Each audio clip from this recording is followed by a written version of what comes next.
Hello guys, we are in Valley Cruces in North Carolina at the original Mass General Store, and this is the most amazing original general store I've ever seen. We just walked through. We're going to be making several videos here because you can't see it all in one video. We're getting ready to go inside, and today you're going to get to meet Lisa Cooper. She grew up here. Her mom and dad bought this store in about 1980, and they moved here from Florida, and she's going to tell us a story about living upstairs and working here all those years. And this is Sherry, and she is their storyteller and does their marketing, and she's going to be on another video and tell us about the origin story of the Mass General Store and tell us how it started and how it got to the Coopers. And then we're also going to talk to Seth, who works in the store, and he's going to show us a little bit in another video some details about the operating of the store and the different things. And I'm excited to hear a story about growing up here. She's been telling us a little bit on the back porch. This place is absolutely huge. It's the most amazing store I've ever seen. I can see why that the Mass General Stores grew to what, 11 locations now? Yes. They actually have one in Knoxville, Tennessee, just up the road from where we're from, on Gay Street. They have another one in Boone that's not far from here. So she'll tell us the story about it, and we're going to learn. We'll probably have 3 or 4 videos here. We're going to be here today and tomorrow. So we're getting ready to go in and let Lisa tell us the story. Hey John, thank you for coming to the Mass Store in Valley Cruces to help share our story. Seth will be sharing more of our story tomorrow, our longtime manager here at the original store. And welcome. So the story starts for us 43 years ago when my parents sold everything they had and moved us to the mountains of North Carolina from Winter Park, Florida. We lived up in the top of the store for 4 years while reopening a business that had been closed for several years, and it was quite an adventure. I will say I was not the happiest person to be moving here to Valley Cruces, North Carolina at that stage. It took me about 6 months to fall in love with the store and the candy counter and being a part of it. I pumped gas, made deli sandwich, rang the register, and took care of customers. Would not be legal today at the age of 11 to be able to have somebody do that. But it has been an amazing journey and a lot of slow and natural organic growth to become who we are today. So let me take you inside and show you a little bit more about the history of the Coopers and Mass Store. Tell us about this gas. Is this the pump that you used here? This was the kerosene gas pump. Kerosene, okay. And it wasn't until, I'm going to say, the early 90s that we stopped pumping regular gas out here. Our regular gas pumps were over here. Cars would just pull in, and we still have air, so if your tire goes flat, we can still take care of you. So is this pump here original to the store? Did they use this at one time, or is this something y'all brought in? No, I think that's original to the store. It hasn't always been right there, but we never used it. We had other gas pumps to use, but they tracked down and found the SO sign to put back up after the original one was lost, removed. So this is a big store. Do you know how many square foot that you have on this store with everything? Because there's buildings out back, you have a school out back. And Schoolhouse and all properties combined together would probably be about 11 or 12,000 square feet. I would think so. With all the different rooms, so we cram a lot of stuff into this space. Welcome to my home is how we felt when we lived here. And it was funny because my parents' customer service motto is treat people like they're guests in your home, and for the first 4 years they were. And one of the things that they wanted to do is find out what the locals wanted out of this store and be a part of the community. And so the first thing the locals wanted was to get the post office opened back up after the doors had closed. And so many locals get their mail here, and it's a prized P.O. box to have with its own zip code. And so bringing it back to the community in October of 1980 was a big prize for them. And one of the things that was funny is I was on the outside and my brother was on the inside to figure out the codes to all these boxes. I think they paid us 25 cents a box to get the codes for the boxes. So it was just a little child labor for us in a family business. We had fun doing it though. how long had it been shut down, the post office? The post office would have been shut down for about 3 years. And this is, what date are these boxes? They look like they're from the 30s, 40s? I think they're from the early 1900s. Sherry tomorrow next episode might be able to give you a little more information on the P.O. boxes. I see mail in them, so people can. Yep, I've got mine right there. And, part of it was the heat for the store was the potbelly stove, which you'll see many people come in, and a local comes and has lunch here every day that has been a lifetime farmer in the community. But this will be hot and working in the winter time, and you'll see many people sitting down enjoying the checkers.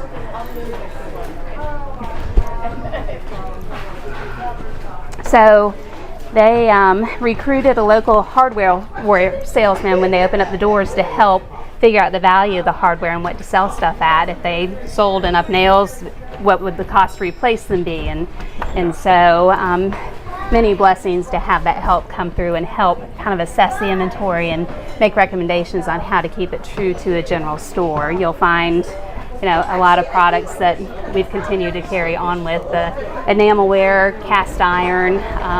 We sold milk and eggs in the beginning, and one of the favorites are the drink coolers. Cheerwine is one of the absolute local favorites, so if you don't mind, I'll jump on and have one. So we've got the back of the store. One of the things that my parents wanted to do was stay true to being able to provide food service. So you'll look up at the ceiling up here in this corner, and my mom created a deli in this back area that she would make soups and sandwiches and serve the local communities and the employees. And Christine is our general manager of this store. She's been working with us for about 10 years now, started in Boone and came to the Valley and has grown up and grown with the organization. And she may know Santa Claus, so that's a fun fact. How are y'all doing today? Good.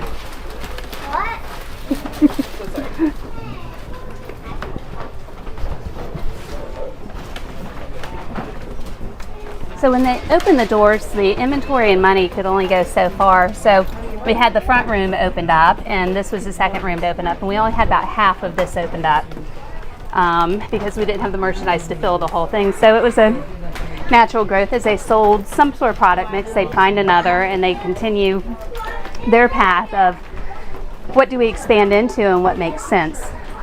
So local goods has been a big focus with our jams and jellies and stuff in the other room, and our grits, and all the product mix has changed and evolved over the time frame.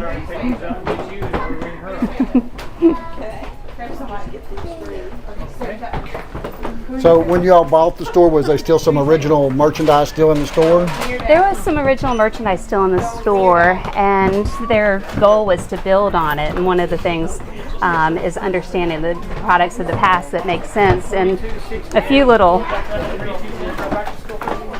treasures that were some of the first products we carried back in were the rosebud salve, and the stories of people that came into the store that they used to go door to door selling the rosebud salve, and then you got your bag bomb, both continued products and great selling items. Wounded Warrior was a locally created product several years back.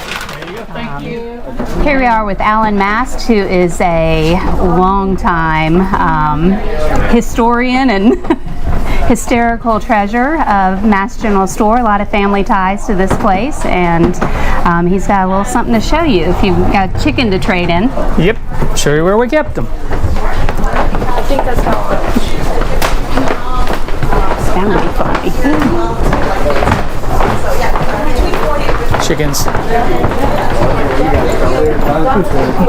Jerry Cheer, the other couple. Years ago, farmers would raise chickens and bring them down here, and we'd give them credit, and it was known as the barter system. This is where we kept them. We drop them down into our chicken coop.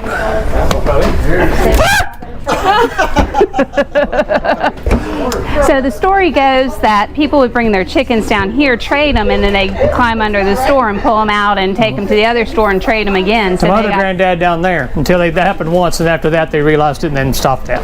They figured out how to only let them trade their chickens once. But so what up to? We don't take chickens anymore. I don't think a general store is complete without the old-fashioned toys. And for years, it was truly the old-fashioned toys with the sock monkeys and the socks to be able to make the sock monkeys. And the department grew over the years because it was all the old Fisher-Price toys and the silly putty and Etch-a-Sketch. And as the years have changed, things have gotten a little bit more modern, where there's a mixture of, we've got the thinking putty, where silly putty we still sell as well. So it's a delight that children will come in and get their play cars and all that sort of stuff. And several years back we made a decision that some of the newer toys were older toys, the toys that I played with as a kid, the Light Bright, the Simon, several items like that. And it'll continue to evolve and change as the years pass. So we've got old and new products alike in all of the stores.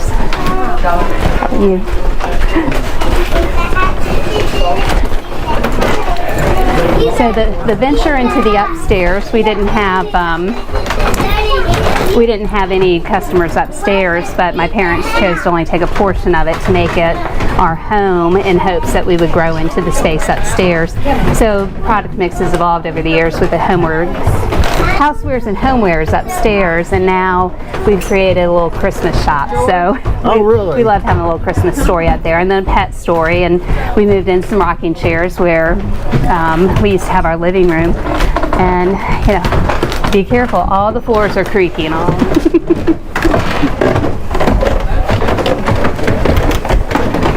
I can't imagine my parents having teenagers on top of a general store in the middle of nowhere, raising them in a very tiny space. So this room's quite large, but our bedrooms and life up here started where the steps to the upstairs start.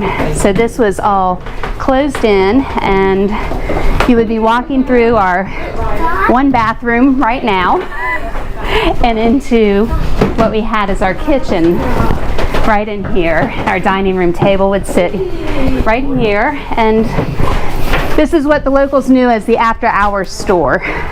So they would come up here to get their milk or eggs if the store was closed and they ran out of something. So this was our back deck area. So this is when you was a kid, you were still selling milk and eggs here? Yes. They would, it became a community store, and if the community was out of sugar, milk, or eggs, and they'd call in, we'd meet them at the back door and put it on credit. So we took their credit.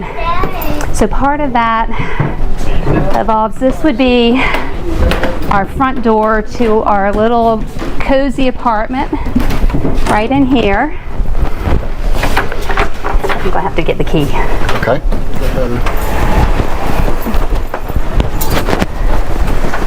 Looks like they've got. Oh, there's quite a few rooms up here. Our old bedrooms are now used for storage, and it's getting a little hot in here on top of the store. So yeah, so when you lived here as a kid, there was no air conditioning here then? There was no air conditioning here, just the windows in my parents' bedroom, and my mom, after long hard days, would come into one of our rooms and have a nap because there was no light to wake her up. So, wow. 4 years of up here, and my parents talk a little bit about their once they could give back, they started giving back to the community, but they started by simply letting an employee stay in one of our closets, because it's room enough, you'll see with the angles, to put a bed in it when she was having a little homelessness. I'll have to get up here and do some clean out sometime this winter when we're slow. Definitely watch the stairs. So yeah, there's so this building's 3 stories and then a basement maybe? Yes. No, it's just under the store. Just under the store, okay. Under the store. Well, thank you for letting us come up here. All right, well, hang on to the guardrail going down. So this is your Christmas department for Yes, Christmas. we thought, Christmas in the mountains is always a wonderful tradition for families during, starting basically the week before Thanksgiving on through Christmas. Families will come up here, hope for a little snow, go to the tree farms, and come by Mass Store and pick up a few treats for the holidays. So it's been a family tradition in this area. So it made a lot of sense for us to jump on into Christmas as a department in here, and several wonderful buyers enjoyed buying Christmas for all the stores. And I'll give a shout out to the Grinch as my favorite. The Grinch, I think this is the reason we have this much Grinch, is because I'm like, I love the Grinch. And my favorite phrase, "and Christmas does not come from a store," doesn't seem to be correct. As it should come from Mass General Store, but Christmas is about the spirit of family and traditions and being together and being thankful and helping others as you can. Beautiful, we love it. Well, let's go see the shoes, boots, and knives. All right. Well, you can see the wire on these steps here. You can see. You gotta watch your head. Yep. I need to schedule a clean out up there. Oh, no, we're still recording. All right, and one of my favorite rooms in the history of this room is we started carrying shoes and boots, and this story goes that this is where my dad spent a lot of his time, because selling footwear really helped pay the bills, and he spent a lot of hours in this room, and got several people here that have been with us quite a while. Hi, Rainey. And Jim's a fixture in this department. I'd rather say you were here before I was born and pretend to be younger, but I came over on the Mayflower. He came over not long after we got here, and it tends to be all in the family. I got our men's, and our most recent change in this facility is opening up a knife shop, which was a passion of our employees. They said, we want to grow the knife department, and I started visiting the stores a lot more after my children had gotten a little bit older, and I'd go into the store and you'd see guys at the knife counter just admiring the knives, and therefore women also admire knives, but they sometimes admire shoes just a little bit more. So the part that I love is the guys that help out with the knives. You'll get a glimpse of that tomorrow with Seth, or on your next episode with Seth. And one of our local favorites is just a couple miles down from here, Winkler. Just a phenomenal person and knife maker. So this was truly a treasure. They wanted to do a ribbon cutting when we opened this up, and I said, well, we can't do a ribbon cutting, but we can do a knife cutting. So got to hold a big knife and cut the ribbon and welcome this new addition to Mass Store. You can see the Mass Knife Shop logo that carries through, and we have worked on some print to match it.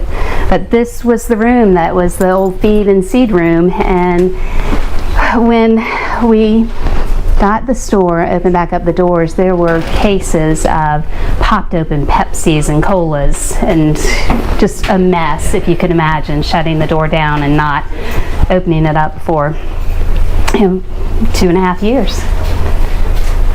A lot of things have changed, and the desire to try to stay true to the roots of the general store while appealing to the modern day customer has been quite a focus, and I've loved the way the merchandise has evolved and developed, staying true to some of the core products and continuing to try to find the local knife makers that make a difference.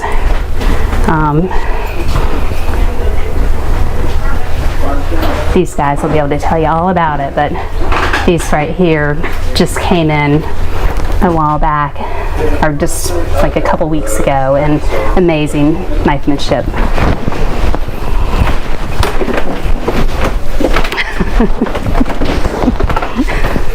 Back to the product. one of our favorite staples for Christmas is our Christmas 2-pack made just down the road in Mount Airy. So passion for finding the vendors that make sense and adding to our story and supporting the local mix as much as we can. So you want to go to the back porch? Sure. All right. Now I saw what's this other building beside of us? I saw through the windows at the knife. What's over there? That is our River Cross building, which we have now owned that and operated it for 13 years. It was a convenience store that opened up when the original store shut down, and another family from Florida came and opened that up as a convenience store. And it was a challenge because somebody told them that we weren't going to do gas and groceries when we reopened back up, but that was the intent for us to do as well. So it became a ladies' dress shop. Come on through. We might be a little slow. Oh, No hurry. No hurry. We're on Valley time. So that became one of my best friend's parents, and they opened up a wonderful dress shop. And it's called Valley Fashions, and they operated it until their retirement. And we were able to buy the building and open up a entirely made in USA gift shop. Oh, a lot of local artists and talents are in that area, or in that store. Well, that's something we'll try to film on a separate video then. We'll do just one about that. That would be great. So everything in there is made in the USA. Everything in there is made in USA. We've tried to focus on local as much as possible, but you'll find goods from all over the USA. A lot of local potters and jeweler artists in there, and that's just been a nice compliment to the business. We had the little red schoolhouse when we opened back up. There was a potter in there for a while. We tried to make a museum, but now it's our clearance center. So pretty much, for the most part, everything in there is half off, so people can get a good deal on some quality merchandise, and you never know what you're going to get when you walk through that door. Yeah, well, I guess Sherry can tell us a little bit about that on her part of the video, since she knows a little bit of the history.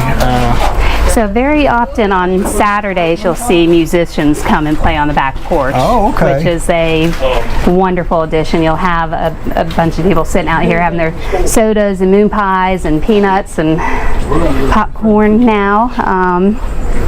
And so it's been a wonderful venture to see. I always like to speak to, when you come to the Valley Cruces, I say my parents fell in love with the store first and then the Valley next, and there's a lot of conservation efforts that are group efforts of the Valley to preserve the place as it stands today. So I jokingly say, if you see a barn from this place, it's under conservation easement through my parents purchasing and working with the local conservancy, Blue Ridge Conservancy, to do that. There's the conference center up the road is a beautiful little drive that'll show you a little more of the conservation efforts in the area. One of our employees in the community also put together Valley Cruces Park, which is behind the annex, as a community park, and music in the park on Friday nights now gather about 1,000 people to come in, and it's a totally community funded park for this area that people gather and meet and play and have fun. Backs up to the river, which is always a bonus. So the river brings quite a bit of tourism too to the area for fishing? For fly fishing, rafting, kayaking, depends on the level of the water that's coming through, but a highly sought after fly fishing community here. A lot of talented people working in that industry. What's the name of the river? Watauga River. Watauga River, okay.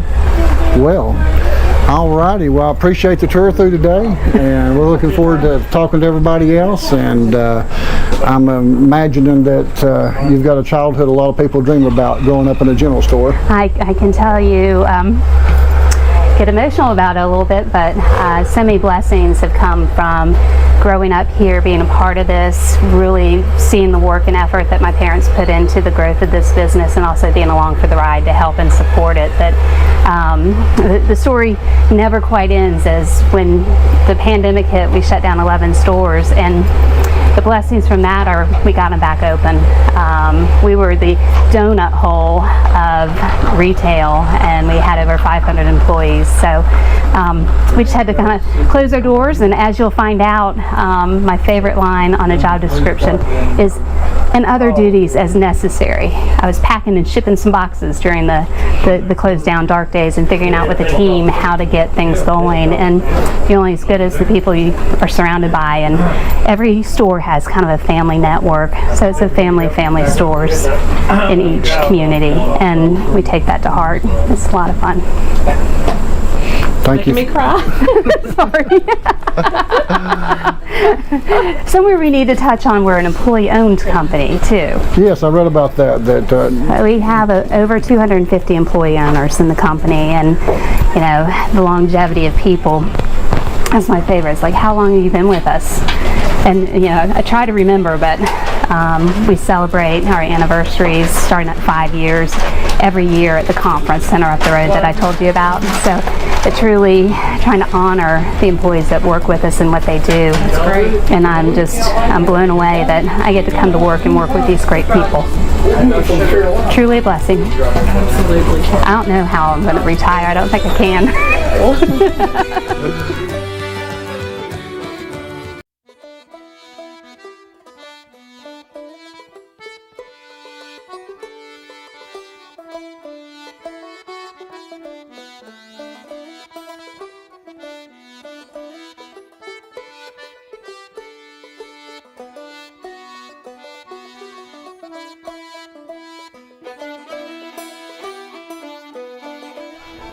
Hey guys, I'm Seth at the original Mass General Store here. I've worked here about 25 years. I started when I was 14 actually. Just a part-time sales associate. I stock drinks and register, stuff like that. And now 25 years later, I'm one of the managers. I manage the front room here, the knife shop, a few other things. But here at the Mass Store, we sell basically everything you need. If we don't have it, you don't need it. That's kind of our quote. We've got everything from sodas to food here behind you, shoes, t-shirts, about anything you can think of. And of course the building is 140 years old this year. We just celebrated an anniversary for it. I love the history of it. Every antique fixture, floorboard is all original. That's what a lot of people come to see, is just the 140 years of history, which is hard to see anywhere else. So here we sell a lot of jellies and apple butters, preserves. I would say apple butter is probably our #1 seller. But people always come for this stuff, buy cases of it for Christmas or just for their own use. We got a lot of pickled stuff. We got lots of local honey, truly local honey. A lot of hard to find items that you don't find at your typical retail store. So I think we have the largest selection out of our Mass stores. So a lot of people come here just for the food. And here we got our small selection of candy. Now down the street at the annex, they have the bona fide candy barrel. The whole room, nothing but candy. Barrels taller than half the kids. So we try to send a lot of people down there, or at least warn them that they have a lot more candy for their kids and the grown-ups.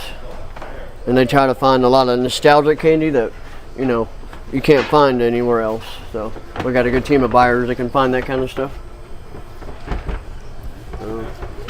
We got coffee.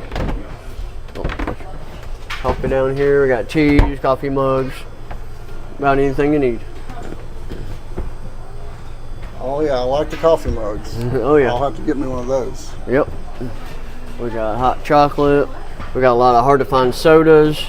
A lot of people love the old-fashioned sodas. We got Cheerline, RC, a lot of the old-timey ones. And a lot of people come just for that. Now behind me, you'll see all these antiques, which were all original. They were all here when the Coopers bought the store from the Mast. Everything was just in here. It was kind of a turnkey operation, and now every room in the store has original antiques that people love to look at. Of course, we get asked a lot, are they for sale? And of course they are not. We cannot get rid of anything. It's what makes the Mass store. But people just love looking at the brands. They recognize them when they were kids, and their grandmas had them all. So that's one of my favorite parts of the store, is the antiques and the fixtures, and everything's original. And here we got some more candy. This is our price candy. Now tell them what you mean by price candy. I had asked you that a minute ago. Well, price, we actually scan it with a barcode, whereas the other candy in the barrels, that's by weight. We actually weigh that stuff. But this is just scanned, as a typical product. Again, the annex down the road will have this and a lot more. So if you ever need to see the whole selection, go down the street or pretty much any of the other mass stores. But we have a lot of older, hard to find candies that you can't find at your typical grocery store or other places. Here's one I've not seen, I don't think. Oh yeah, candy buttons. People love those, and the wax lips, stuff like that. So it's hard to keep it stocked. So you got some just regular supplies for people to locals? Yeah, we got your basic essential stuff that we got toothbrushes, toothpaste, stuff like that. It makes us a general store. We have a little bit of hardware left. We sell bolts and nails and nuts and screws, stuff like that. We still make keys. So we have a basic hardware selection. We used to have a lot more, but it's faded away over the years slowly, unfortunately. Seems like you're gonna big part of your sales now from tourism, I guess. So, exactly. Yeah, I think for this particular store, a lot of people come to see the 140-year-old building. Aside from the cool products that we have, but I see a lot of people just roaming around looking up, not without a single thing in their hand, so they're just enjoying the atmosphere. So you got a nice selection of lodge products here. We do, yep, lots of lodge. We have tons of it. We get it by pallets at a time. We actually just got this shipment, so and they're made in Tennessee, so we try to keep it made in America as much as we can.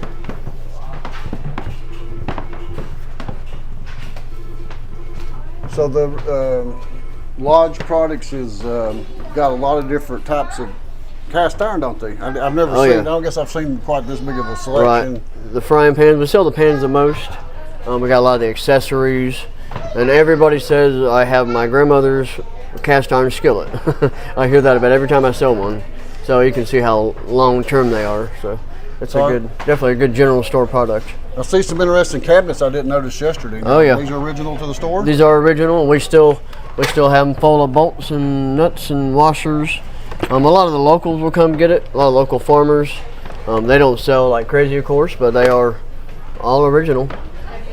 People just like the fixtures themselves. They just like to spin them and ooh and all over them, which I do too. And we have to count all these bolts in inventory, so that's my favorite thing to do. Well, tell us about the stove a little bit. Do you who keeps that going? You use it in the winter as actually fire it? We do. We use it kind of in the fall, winter. We don't have to, but it adds to the ambiance of the store. Where Watauga Lake is now in Tennessee, before that was a lake, it was a town of Butler, and that's where that stove came from in the early 50s, before they flooded and made it a lake. Now there was an older one before that, even one under the store in the early days. They were coal fired at one time. Now this is wood, but it's we still use it. People stand around it, and all the locals sit around in the chairs and rockers and tell stories of all the farmers. I see a picture up here on this beam. Who these gentlemen are up here? Yep, that's on the right. That is HW. That was one of the last Mast to own the store. His grandfather started the store, WW Mast. And then that is Homer on the left. That was one of another local good friend. Unfortunately, they have both deceased, but everybody knows HW. And that was HW Junior, HW Senior, and then WW were the original Mast. So a lot of historical pictures roaming around. I see you sell a lot of the tin signs. I like collecting those. Oh yeah, we try to get a good selection of the nostalgic and somewhat modern and humorous. I see a lot of the Bigfoot stuff. I guess it sells pretty good. I see it everywhere I go. We sell a ton of Bigfoot. I hope he gets royalties on how much money they're making. So here's our back register, we call it, where we have a lot of local baked goods from the Cove Creek store. And normally we'll have fried pies and pumpkin bread, banana bread. We also have 5-cent coffee. People come here from far away just for the 5-cent coffee. And it is the coffee that we sell. Currently it's the Appalachian blend. People love that. It's a good medium roast, medium dark. Over here we got grits and pancake mix, syrup, all the good baked goods. Pancake mix, cookies, and then over here is the mercantile room, which is actually the original part of the store that was here in 1883. This was the first room built, so it's the oldest. You got the oldest floorboards and ceiling boards.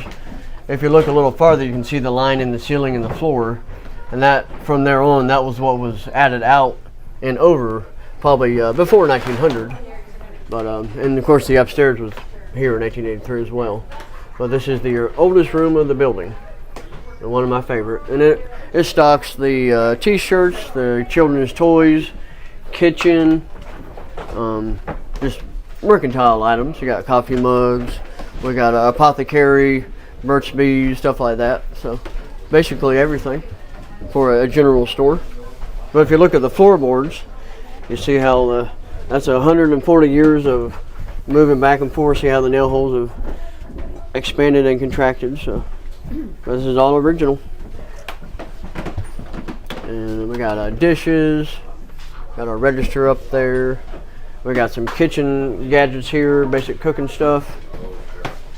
And then over that way we got our apothecary, we call it. We got a hard to find liniments and salves. We got a lot of Burt's Bees products. We got some soaps, stuff like that. And we got a lot of stickers, if anybody collects stickers. Well, there's something I'm not seeing. Oh yeah, we got crayons, wooden crayons. And we got a good puzzle selection behind the register, including we have our own mass store puzzles. Oh yeah, let's see one of those. Right over here. That's the original store. I think that we also have this one. We got the candy barrel puzzle, and there might be one more. Oh, and we also have a winter scene up there on the top.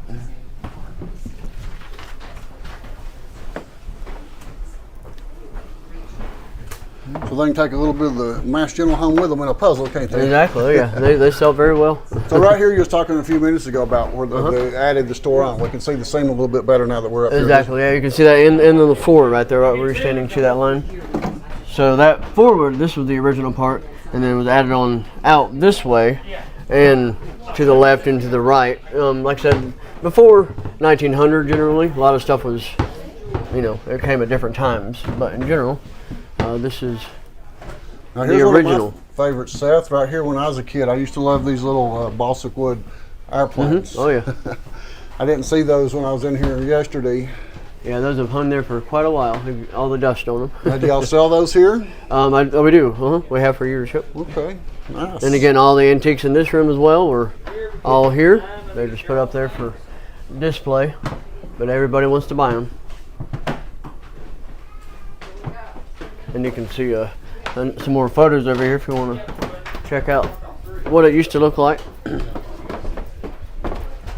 So here it is in the 40s. Still looks about the same today. It's just white now, white and green. Now we're into the shoe department, which is still pretty old. I believe the back part was also original in 1883. You can see the expansion line there. But people come here just for shoes. We have a lot of good professional sales associates that can fit them properly. We got socks. Downstairs is the women's shoes, and then upstairs we have the men's shoe department. Downstairs and upstairs. Now, what do you mean? Are they right up here, there's a little set of stairs. The upper part is the men's and the knife shop, the company's biggest knife shop. This is the best room in the store, in my opinion. Now this is the men's shoes and boots, and then we have the knife shop. We have the largest selection of knives in the company. Now this particular room is actually the newest room of the whole building. It was the potato grating room. You can see the exterior wall behind you, but it was still probably here in before 1920. You called it the what now? The potato grating? The potato grating room. They would grate different sizes of potatoes on a big conveyor belt. And actually see that trap door right there. that's where they would store them. It's kind of like a cellar. They would store the potatoes down there, keep them cool. And then, and it was also the feed room at one time. There used to be double doors behind that last knife case. And they'd open them up and back the feed trucks up and load and unload. We have an excellent knife shop crew that knows everything about knives. Now this particular case here is all pretty much locally handmade, or at least North Carolina. Some big names like Winkler, Primitive Woodsman. A lot of these are household names around here. We got Naylor forged. These are actually truly hand forged with an anvil and a hammer. We got people out of Winston-Salem, Fort Liberty. We have beautiful Damascus right here by R.L. Scott. Those are one of a kind. And then if you look around, we got about every brand you can think of. Now, can they order these online from your online? They can, most of them, not all of them. Some are kind of special to this particular shop. But yeah, you can. We have a toll-free number you can call, or online. We can get it shipped right to you. And today we got a big shipment of knives in, so you can notice all the knives that Alex there is pricing. A lot of beautiful case. So we get excited when we get a big shipment of knives in, because we go through them fast. So you was telling me, we might have talked about this a little bit earlier. I know we talked about it. I don't know if we got it on film. You was talking about you started here at 14 and ended up just staying here. Mm-hmm. Yeah, I was 14. I wasn't really excited about a job at the time. I was in high school. But I came on part-time, just stocking drinks. I was hoping not to have to talk to anybody, but over time, I just grew to love the store. And after high school, once I graduated, I came full-time and then became a manager and just stuck it out ever since 2001. So I'm still here today. Plan on sticking around? Oh yeah, I got 2 kids now, so I gotta get them through elementary and all that. So you live here in the Valley Cruces I do. area? I just live about a mile and a half up the road. My 2 kids just go down to the local elementary school. My wife is a nurse at the Watauga Hospital. So everybody's local. All right. Well, we appreciate your time this morning. Yeah, thank you. I enjoyed it.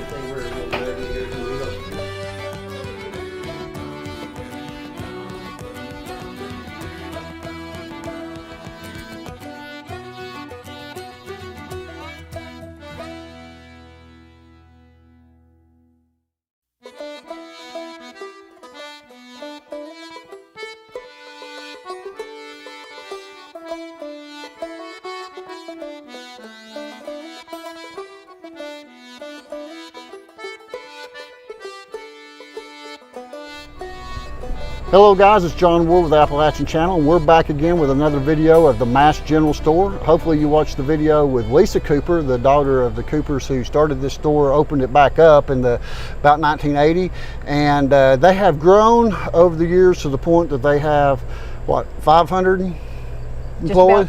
Just about 500 employees. Yep. So I'm here this morning with Sherry and Susie, and they work in the marketing department.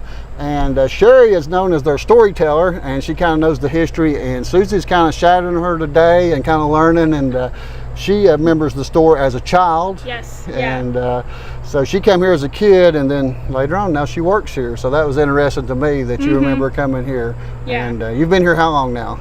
Oh, I've been in the company a little over a year now, but I grew up in Watauga County. So we would come out here in the summers and pick up an ice cold RC cola and some candy, and then head out to the river, which is out back. How about you're right. And Sherry, you've been here for what, 25 years? A little bit longer than that. In January, it'll be 30. 30 years. Yeah, 30 well, years. Congratulations. How is that possible? Congratulations. Thank you. So I guess it's been an interesting career working with, here at the Mass General Store. I'll say it's been awesome because I get to kind of follow one of my passions, which is history. So I get to dig up nuggets and share them with people, and which I think is the most awesome thing about working here. Yep, I've been putting her to the test today. I see something, I said, now where did this come from, and what's its history? So, but what she's going to tell us a little bit today is the origin story of the Mass General Store. It didn't actually, it was owned by Taylor's maybe first, and it was bought out, but she'll tell us about that. I don't know the story. She does, that's why she's here. So, but she's going to show us, we're going to look at the store, and she's going to kind of break down a little bit of the growth, how they expanded, and go from there. So what do you want to tell us first this morning? Okay. Let's talk about the front of the building first, and then we'll dig into the deeper history of it. Okay, great. So if you look here where most people go in the front, we call it the front room. That's where you'll find the post office and the potbelly stove and the front register and the sodas and things like that. That's not the first room of the store. That's not the first one that was built. That was kind of added on as kind of a lean-to shed to store some stuff, and then it became a doctor's office in the early 1900s. But this, what we call the middle room here, which is right under the peak of the building, was the first part of the store that was built.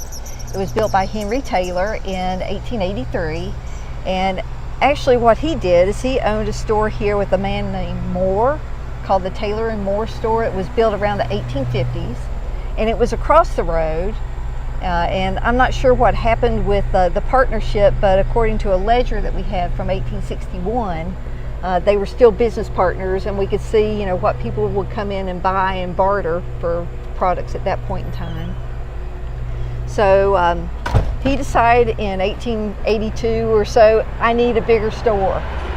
So he came across the road here and built the middle room, part of the middle room, and you can see, I think Seth mentioned, you know, where the line is. Yes, so he built that part of the store, and then he just added on as he needed more space. It's kind of like, you know, when you have a new family member, oh, I need to add another room on the back of the house. Same thing with the store. So the middle room here is where you'll find... They come by, just stop for a second and I'll cut. Okay. There you go ahead. The middle room here is where you'll find things like t-shirts and souvenirs, toys powered by imagination, Fiesta tableware, and then upstairs is a Christmas shop, and also upstairs is where we have our coffin. Coffin? Yes. We used to carry everything from cradles to caskets. If you couldn't make it for yourself, you would come here and order it.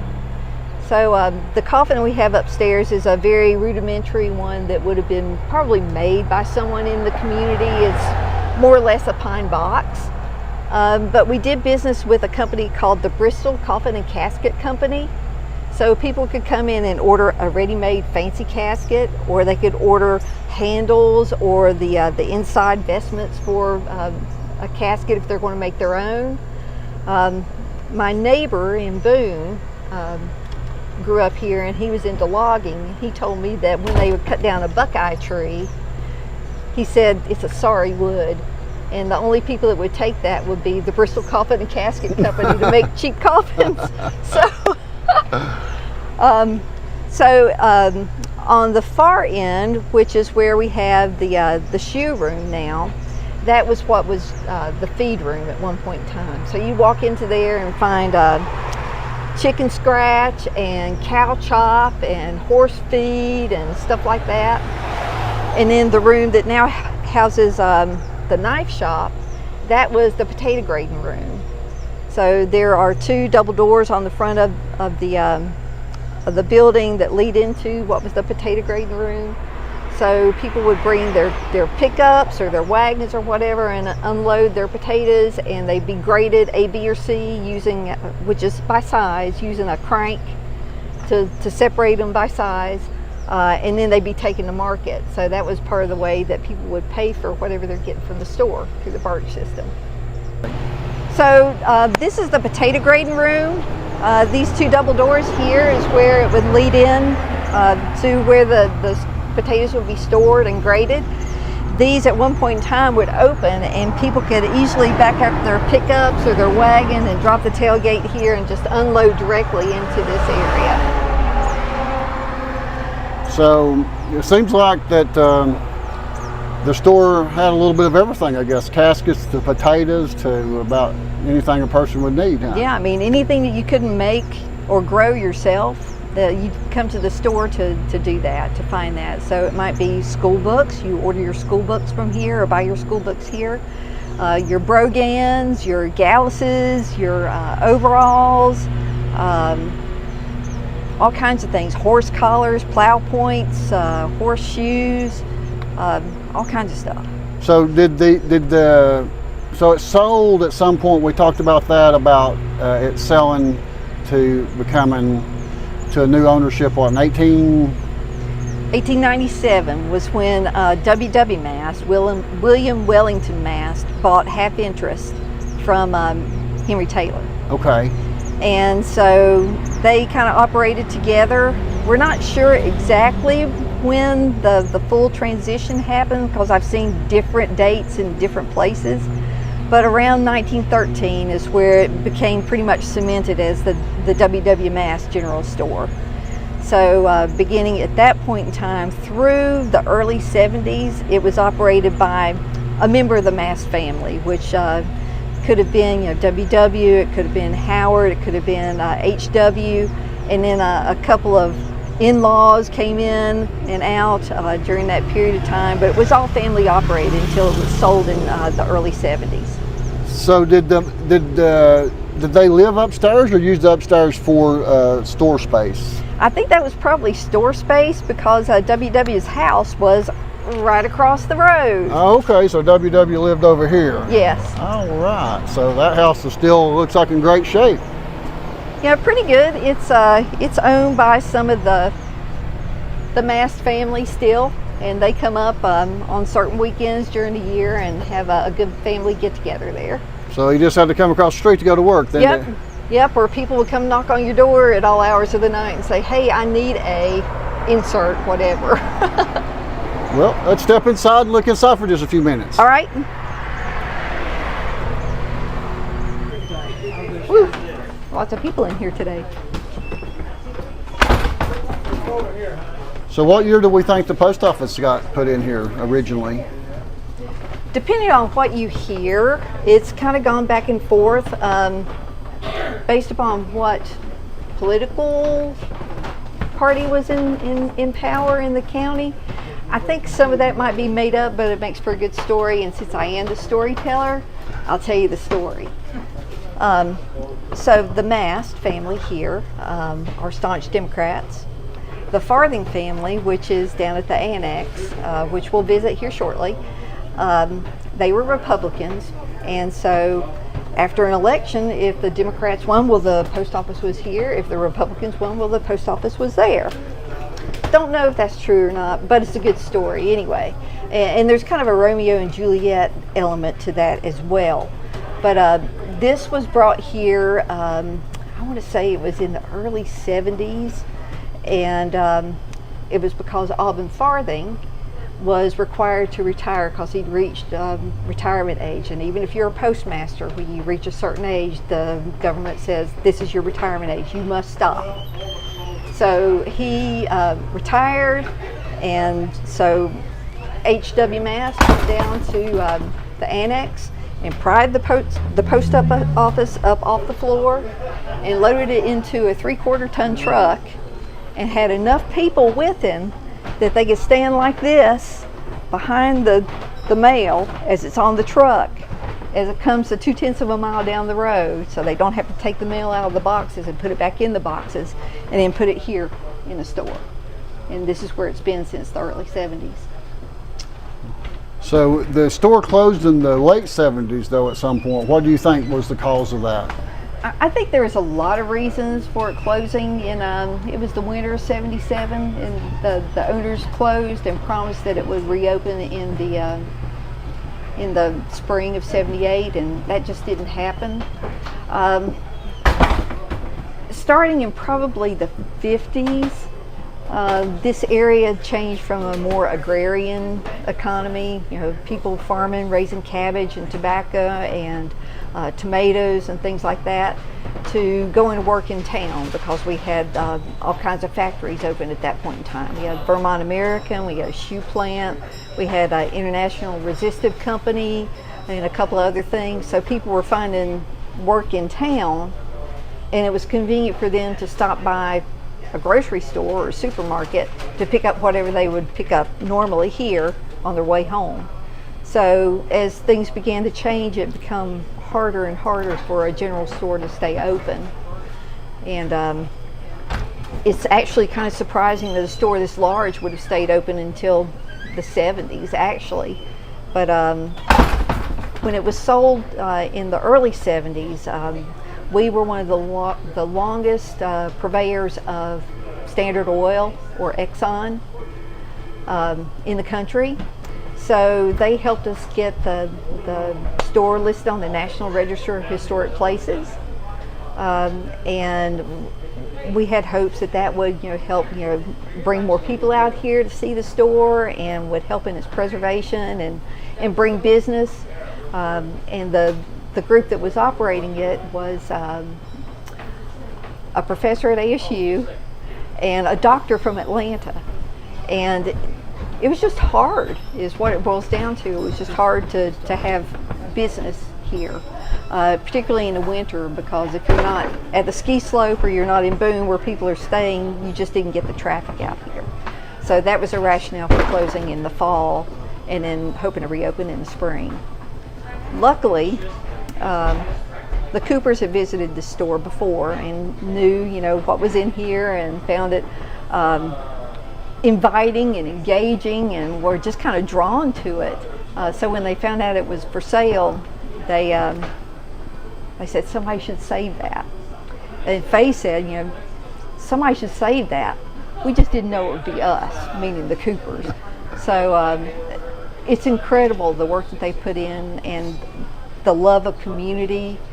Not just here, but in all of our communities, and we're lucky to have a group of employees that are just as dedicated to their communities as they are. So, Sherry, here's something we talked about when we were emailing. Check this out, guys. You might know this family.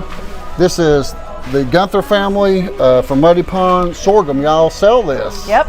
That's interesting. Good to see those products that we've been filming. We're going to film them in the next couple of weeks being made there in their mills. So that's quite the process, isn't it? Oh yeah, it's quite the process. So I guess you have a lot of products from some of the smaller manufacturers and family made stuff. Right. And it's kind of interesting with John and Faye. They talked with a hardware vendor who lives just down the road here, actually, and had served the store, been the sales rep for a long time, and said, what do we need to have in our store that is useful today, but also would have been found here 100 years ago?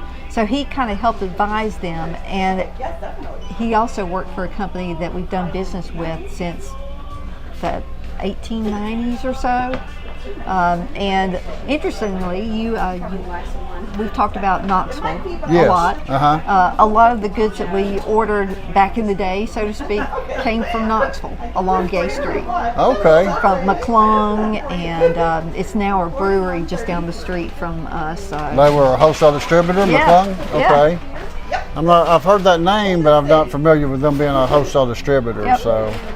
All right. Well, I just thought we'd show you a lot of you that watch our videos know the Gunther family. So here's some of their products at the Mass General Stores. I guess it's in all the stores? It is, I believe, and I use this to make my sweet potatoes in the fall. Yes, it is really good. All right, we're over in the t-shirt department now, and that's one of the things that Jody and I really like to get is a t-shirt, and we're gonna have to pick one out here in a little bit. We're gonna have to take a minute before we leave to get a t-shirt, but a lot of the times when I film somewhere, they ask if the store has a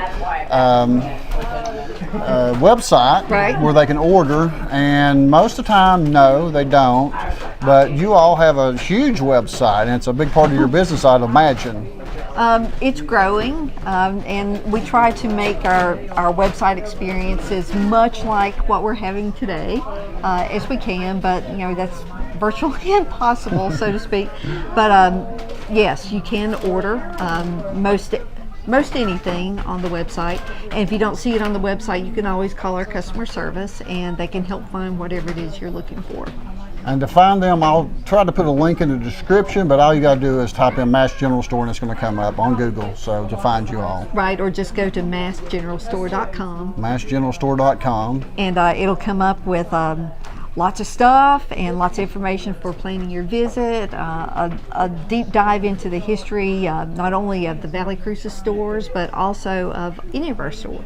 Yes, you have the history. Yeah, do you still have the brochure there? I do. You have a brochure that if you come into the store that you can pick up that's got the history of the Mass General stores, but they can find this also online, and the history, and then each store, all 11 stores. Can you name all of them? What state, or state, how many states? 2? Actually 4. 4 states, So okay. let me name them in the order that they were open, because that way I won't miss them. All so right. It's the original store, the Annex, Boone, Waynesville, Hendersonville, Asheville, then Greenville, South Carolina, then Knoxville, Tennessee, then Columbia, South Carolina, Winston-Salem, North Carolina, and Roanoke, Virginia. Oh, okay. 4 different states, 11 different stores, a lot to keep up with. So yeah, you can find any of these stores and visit them any of those locations. But this is the original, the old timey, the old wood stores. They're all neat. I've been in probably 3 of them. I think I've been in Nashville and Hendersonville, right? Right. There's one there, and been there a few times, and then the Knoxville store several times because got that candy in there, you know. So I like that candy. Right. But yeah, so you can visit in any of those locations, or you can come to this original store. And while you're here, like she said, when you go onto their website, they've done a great job on your website as far as planning your trip here. You can find all different types of activities in the area to do. So if you want to come stay a week, you can come stay. If you're camping, we stayed at Flintlock Campground. Beautiful place there to camp, and there's Airbnbs, I guess, and hotels, cabins, condominiums, and stuff, and all that. If you go to the website and look for the store or location you want to visit, there's a visit tab that will help you find local chambers of commerce and Convention and Visitors Bureau to help you find places to stay and things to do. And upcoming events too, I believe, is on there. So I looked at it a little bit because they put a lot of work into their website. So check it out and look it over, and you can learn so much. Plan a visit to come to North Carolina. There's many other videos that we're making here in North Carolina. I'm probably going to make a playlist on YouTube just of the stores in North Carolina so they can see the area, the different places close to you. And we're going to get ready to go down to see the Annex and see the candy. Yeah, that'll be fun. That's fun. All right. We'll see you on the next video, guys. All right. Bye-bye.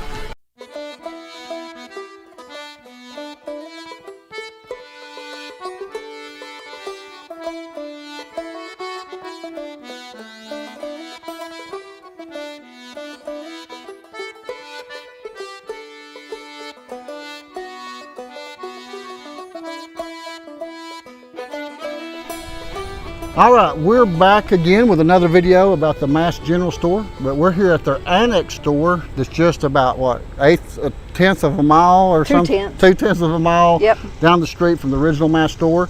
And Sherry's here again with us, and I think Susie's inside hiding from the camera. She is. She just disappears. I don't get it. She's a little camera shy. We're trying to get her on here today, but she's kind of hid from us. But we'll catch her inside. So we're going to go inside and let Sherry tell us the story about how this became part of the Mass General store. It was a competing store at one time. It was when it was built in 1909. 1909. So now I see it says the Mass store candy barrel, over 500 candy flavors. Yes. Are they 500 different types of candy in here? There's a lot of candy. All right. Let's go in and see it. Okay, let's do it.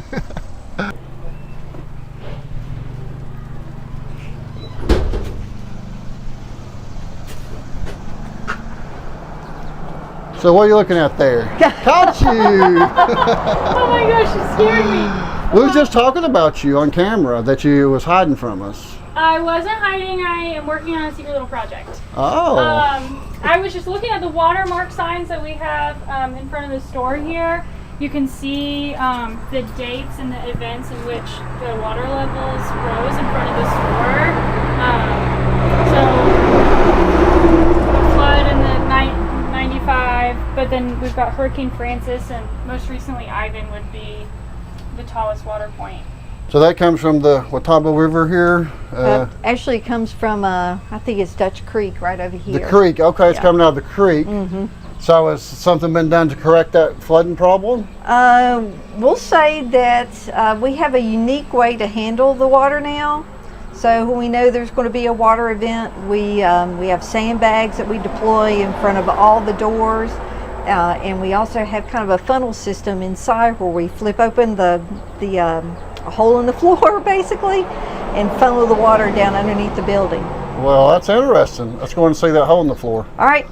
And the candy.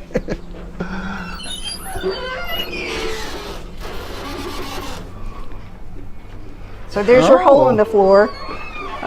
So we'll sandbag all around this and then pull that open, and it just goes straight down in there. How about that? So we're working on some other flood mitigation, so we don't have to deal with that anymore. But everybody's like a fine, well-oiled machine here when it's when we know we're going to have water up. People know what to do. Oh, I see. I guess so. After getting flooded a few times, right? Oh yeah. So this one's a little bit different layout. We can tell right away. Coming in, you got a lot more clothing as your main products in this section of the building. Right. So this store was built in 1909 as a competing general store, and the fine how do you do about all of that was the front room at the original store was once home to Dr. Perry. Well, he went in partnership here to open this store. And I'm like, well, that's a fine how do you do after we set you up with a doctor's office and you come down here and open a competing store. Actually, he was a partner in the store, and he also maintained Watauga County's first hospital, which is just down the road a piece on 194. Did he move his office down to this store once he became? It was not here. He maintained it in his home. In his home at that time? Well, let's go over and look at some of that candy. All right, let's do that.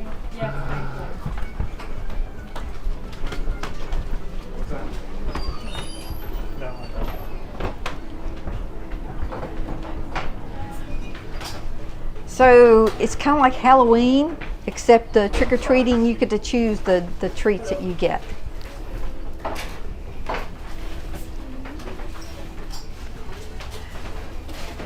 So lots of old-fashioned flavors and things that you haven't seen in a while. Some new things along the way as well, like these things. They're actually really, really tasty. They're gummy oranges that have just a little bit of orange juice in the middle of them. Wow. I tried those and I was surprised at how good they were. Oh my goodness, I'm gonna have to try some of those. Amazingly enough, people come in and they're looking for a certain candy that they grew up with, and candy's getting hard to find, like atomic fireballs. They have been discontinued by the manufacturer, so we bought up all the atomic fireballs that we could find, and I believe that we might be the only retail place that you can find atomic fireballs now. And the reason that the manufacturer discontinued those is it takes 28 days to make a fireball. 28 days to make a fireball? 28 days, it's crazy. But the process that they use to do that is called panning. So they start out with a little teeny tiny piece of sugar, and then they pan it for 28 days, adding a layer as they go before they put on the flavoring on the outside. So it takes 28 days to make one fireball. I don't even see one. Where you have them at in here? Do you have some in stock? We probably have to ask for them now. Oh really? They keep them put up, huh? They should be somewhere. It's hard to see everything all at once in here. There's so much sugar. I'm sorry, you ready to check out?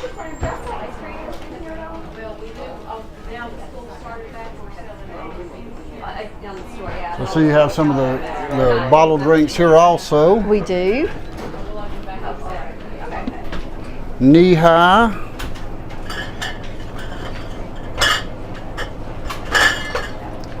And Fanta. So, there's two different type of oranges there. I couldn't tell you the difference in them. Oh wait. And Stewart's. Oh, how about that? So here's a tip, is if you come to the store, the drinks in the front are always the coldest. So when we restock in the back and pull things forward. Oh, okay. So if you're looking for the cold drink, There are merchandise upstairs too? there he is. Can you walk this way? All righty, let's go take a look.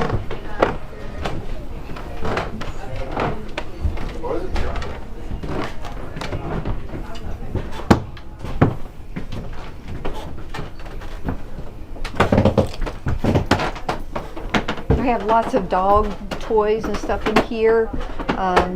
Some camp chairs and tents and things back that way.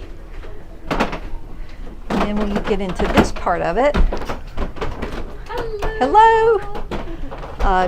Camping, outdoor gear, outerwear, more knives, not quite as broad a collection as we have at the original store, but a good collection. This is kind of an outfitter's store, I guess. So I guess there's maybe some different products here that you don't find at the original store. Yes, yes. So do you know on the history of this store, did they use this upstairs to live in, or did they have store space up here? I think it was store space. The Farthing family, who ended up operating the store, actually lived across the road in the red brick house, and their family actually started in a smaller house kind of down the road a piece on this side of the road that one of our co-workers lives in now. It's crazy how this kind of comes all around, isn't it? So I told you there was a Romeo and Juliet story that goes along with this store and the post office. Okay. So the Farthing store, which everybody referred to this as, it opened as the Watauga Supply Company and then changed its name to the Valley Cruces Company shortly thereafter. But everybody called it the Farthing store because Mr. Farthing was the person that they dealt with most of the time when they came in. So again, Republicans here with the Farthings and Democrats with the mast. But Mary Hazel Farthing ended up falling in love with H.W. Mast, and they got married. And I was talking to H and Mary Hazel one day, and Mary Hazel told me, I knew that I was going to marry that man when I was in 4th grade. And I'm like, I can't even think that I knew what I was going to be having for supper that night in 4th grade. So how did you know that, Mary Hazel? And she said, well, I was sharpening my pencil. And at that point in time, you didn't have the rotary pencil sharpener. You had to take out your penknife and whittle down a point on your pencil. So she said, I was whittling down my pencil point, and I get down to a point and I say, oh, I just need to take one more lick and I'm going to have the perfect point. And she said, I take that lick and I take off too much. So H came over and said, Mary, let me take care of that for you. And he whittled her down a good point, and she said, I knew that day I'd marry that man.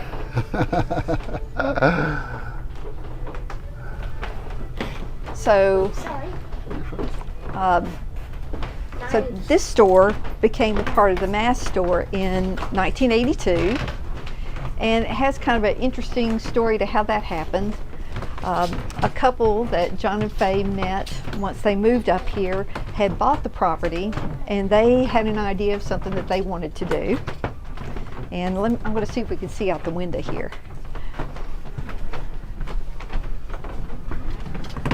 We can't see quite far enough. So they had an idea of something they wanted to do, which was the very first candy barrel.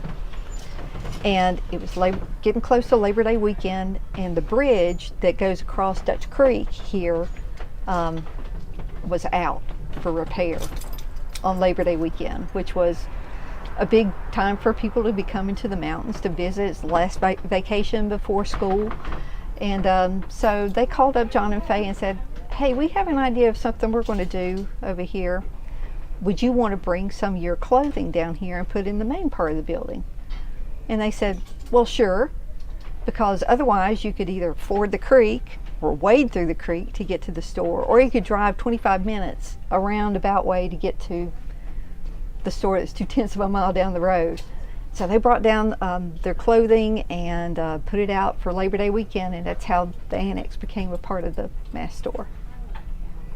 just kept growing from there, and they bought that couple out then, I guess, or something. Actually, we didn't buy them out until 1997. Oh, okay. So the Candy Barrel kind of became associated with the Mass store when we opened in Boone. They opened a shop right next to ours. When we opened in Waynesville, they opened a shop right next to ours. When we opened in Hendersonville, there was some sort of a different agreement because the Candy Barrel was actually inside of our store. And we actually made it official to begin adding the Candy Barrel to everything that the Mass store does in January of 1997. Recording? All right, well, we're going to conclude this video today. You've got a meeting to get to, and we appreciate your time and everything that you've done for us here to let us see all the history and the store and give us access to everything. And we're wanting to maybe come back and do a behind the scenes video at your home office. I think you said there's about 100 people work there maybe. About. And you package, you price stuff there, you do the marketing and different things. And Yep, it's like, sounds like it's like on an old farm farm area or something. It's actually at a greenhouse. A greenhouse, okay. So that would be interesting if you want to see the behind the scenes of what makes 11 stores operate and all the hustle and bustle going on. Leave us a comment and we'll try to come back and film again. And maybe we can get Susan to talk a little bit more next time. She's been a little shy, but she's just been here a year, so she's getting used to it. We appreciate you too, Susan, for helping us with everything she picked up and kind of been helping me with things. She knew that when I needed something, she'd grab it for me, and she picked up real quick. She's a quick learner, so Yes, she is. don't let this one get away. Oh, I plan on not letting her get away. Yeah, it's been great. Yes, and so we'll get ready to get some t-shirts. We're going to let y'all get to your meeting, and we're going to buy some t-shirts, and we'll see y'all next time, okay? All right, well, thank you for coming. Definitely. Bye-bye. A place that you can find atomic fireballs now.